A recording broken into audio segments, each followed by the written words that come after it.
Good afternoon, everybody. I am Dr. Myra Tatum Salcido, and I am your instructor for this course for American literature since 1865. There's another course before this one, The Beginnings of America to 1865. This takes up from 1865 to not quite the present day, but I am introducing some contemporary people, and so it'll be more exciting instead of just reading all the classics. And the books we have, the Norton Anthology, they are tomes, Tomes. I mean, they're heavy. You could use them for doorstops.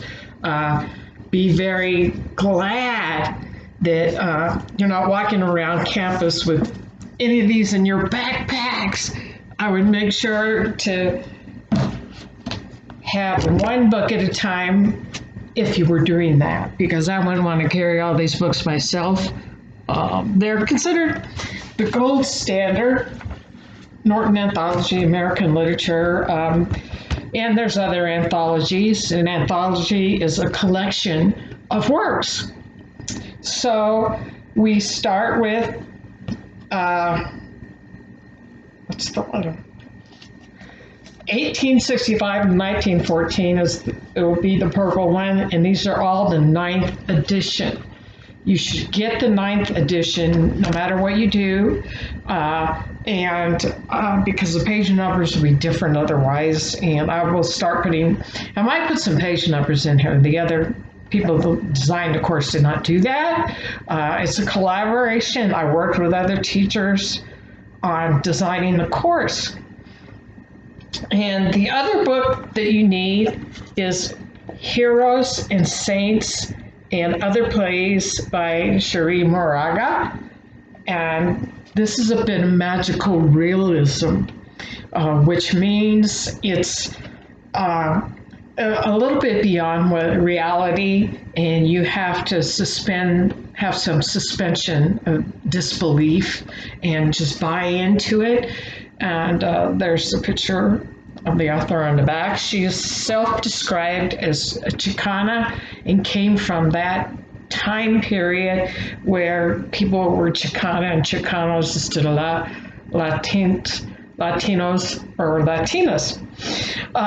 So that book we will get to later. As a matter of fact, you need to give me some time this week to try to finish up the course. It's complete up to Unit 6, and then I'm going to juggle things around a little bit on the task schedule, because I am adding this play in so that you will get different genres or categories of different types of literature, and not so much poems. There's some short stories here, and the play, and I think it kind of adds a little bit of levity and brightens things up a little bit to get you to see different styles of writing and communicating. So if you don't mark up your books there, you can resell them at the bookstore. There's also 1914 to 1945, and the final one, literature since 1945. So yeah, your book should look like this. I have the ISBN numbers in there, and try to get them as soon as you can. They're usually packaged together, these three. And then you can get Heroes and Saints where you can find it. I hope the bookstore got them in. And I replaced William Faulkner's Light in August with Heroes and Saints, one play. Light in August takes forever to read, I think. And since we're doing this semester without a spring break, yeah, that's my catch-up time, catch-up grading. So I will be in the turmoil with you because it's a lot of reading, a lot of writing, and I got to keep up with you. So don't work too far ahead. That happens, and for example, if you make one mistake, like you don't respond to other people in the discussion boards, and you get to discussion board 3, and you've done it 3 times, you're losing points. By the time I stop you, say, hold up, you have to respond to people in discussion boards. You may have gone through a few. So do understand the discussion boards. You will not be able to see what anybody posts until you put your post up there. I believe it's 250 to 300 words. And it's about one double-space type page if you were using Times New Roman 12-point font type things. And I do not crunch numbers on Word, so if I say 250 to 300, it's about one double space type page. And I will not be crunching with a calculator, oh, there's 249 words here, or there's 400 words here. Always better to write longer if you can. And when you respond to people, don't fall into text speak. Don't fall into slang. This is an academic writing course, and so it's a little bit formal. So you would say, hey, dude, I really like what you had to say there. Can't wait to see what you write next time. See ya. Yeah. Nope. That's not a response in a discussion board. Responses should be a couple paragraphs each, and you need to say not only if you like something they wrote or you disagree with something they wrote, why? Give an example. Say, this is what I disagree with because this person said this or that. Or you could quote their words back to them if you like it. Say, this is where what you said really enlightened me on this point, but I digress with a different point. But it's a discussion board. So you will not be able to see any posts, but once you post your initial post of your thoughts, then you will be able to see what everybody else has said and respond to a few other people. It tells you in the discussion board how many people you need to respond to. So here's the deal. If a discussion board is due at the end of the week, for the first week, it's due the 16th, the first discussion board. So yeah, you've got to read through and get through so you can jump in on the discussion. Do not wait until the 16th to get started. That way, everybody's waiting for somebody to post, and you may have posted your post and there's no post there to respond to. And people are waiting till the clock runs down, midnight, Saturday, a minute before midnight, hoping that their time is the same time as Canvas and the computer's time. Not a good idea. So it's a good idea to post on Wednesdays or by Thursday night, your initial posts, and then start reviewing what other people have read so you can find a few people to respond to. Dr. Marlon Fick is the department chair, and he has made a lot of the lectures and videos and put a lot of time into that. And I will be writing the lectures for Heroes and Saints, picking out videos, making videos, things like that for the different things that I'm entering. So I'm working on that this week. Don't panic that everything is not cut and dry. When you get to Unit 6, things will change a little bit because I took several hundreds of pages of work out because I didn't want you to be snowed. It's a 16-week course, but there's no break in it. I've not done this before. This is new for all of us because of the pandemic, people leaving, coming back, and all that, traveling and all that. They're trying to eliminate all of that, and just get people through.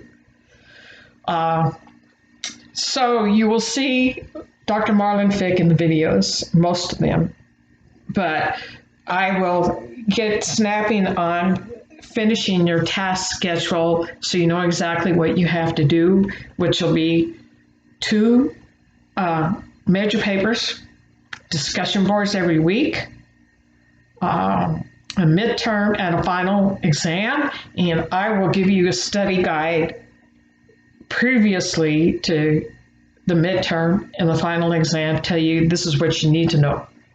So you don't just, end up jumping into trying to memorize all kinds of stuff.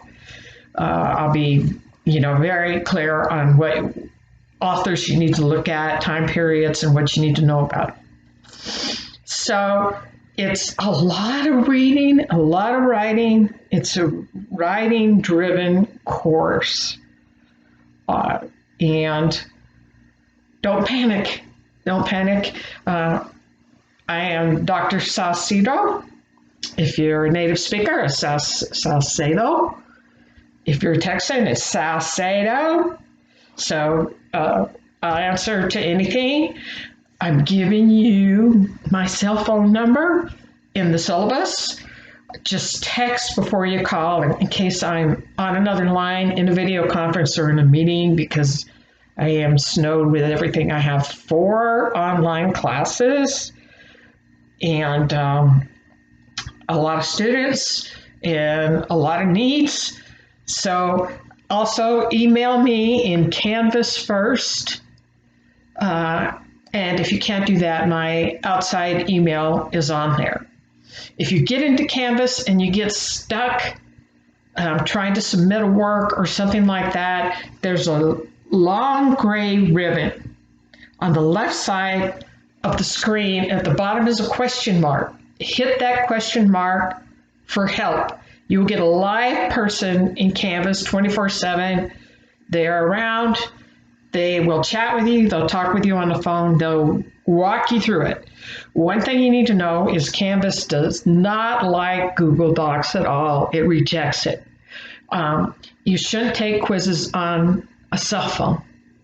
Your cell phone can die. The quiz will lock up and lock you out of it and shut it down, not let you take it again. It's a big headache. Try to take all quizzes on laptops. Be ready to do the whole thing, the midterm and the final, and a couple of little quizzes in one sitting. Don't think you can stop and save and go back. The computer sometimes says you can, but it's a liar. You can't. When you stop, you're done. So that's a lot to give you right now. This is going to 13 minutes, and I'm going to put it on YouTube. And I will make some more videos, maybe tomorrow even, about what's going on this week and everything. But this is just an introductory to get to know you and see there's a person behind the screen. And don't mark up your books if you want to sell them back. Use sticky notes. Unless you're a real literature nerd like me, I still have my literature books from junior high. That's a long time. I mean, they're starting to fall apart, but you know what? I love some of the stories in there.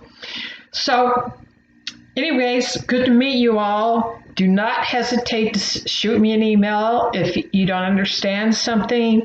I'm here. I will answer as soon as I can, except if it's, usually after 7 or 8, I am off the computer. I get up at 5 or 6 a.m. sometimes and start. So I'm keeping different hours than everybody else. So when you are there at midnight to 4 a.m., you might go to sleep just before I get up. So we're keeping different hours, but I will try to get back to you as soon as I can. So welcome to the course. Don't stress. We're all in this together, and we will all be rolling along. Don't get behind. I'm going to try not to get behind. I've pledged to you now. I'm going to do my best. So yeah, we got this. Good to meet everybody, and see you at the next video.